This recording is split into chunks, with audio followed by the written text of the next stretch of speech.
Kokkuvõtvalt võib öelda,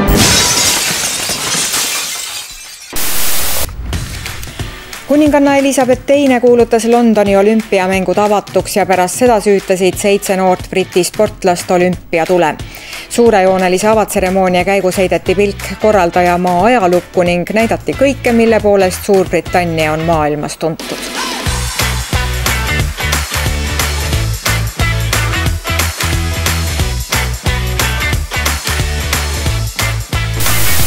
Uskumatu, milliseid lahendusi me näeme selles seerias.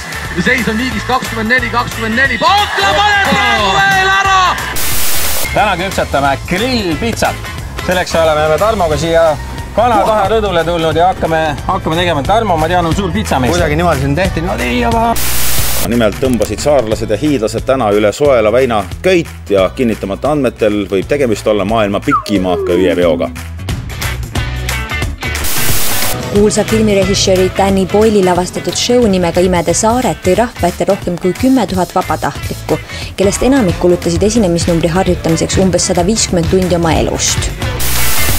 Gert Taalbeek petab sirdisse õhku, tööd sealt välja, tööd ei kuhugi skeene.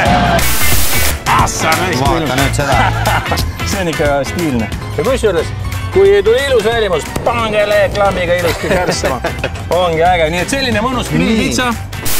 Ja vaatame, mille kasutus üldse Tartu Ülikool Rock otsustab. Siin Saatse on söödu väljaandja. Ja kuhu see sööd läheb? Beerdi kätte läheb ja hoopis Paluta Beert teeb selle viske!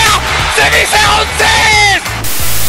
Ma usun, et võitjad on mõlemal poolel igal juhul, et olimata sellest, mis see tulemus tuleb. Ja ma olen kindel, et Hiiumaa võidab. Hiilupart sel korral magama ei jäänud ning palav päike võistlejaid ei murdnud ja loota on, et nende väikeste rongihuviliste inimeste hulgas sirgub nii mõnigi tulevane raudteelane. Aga nüüd edasi juba taas olümpialainele. Kena õhtut!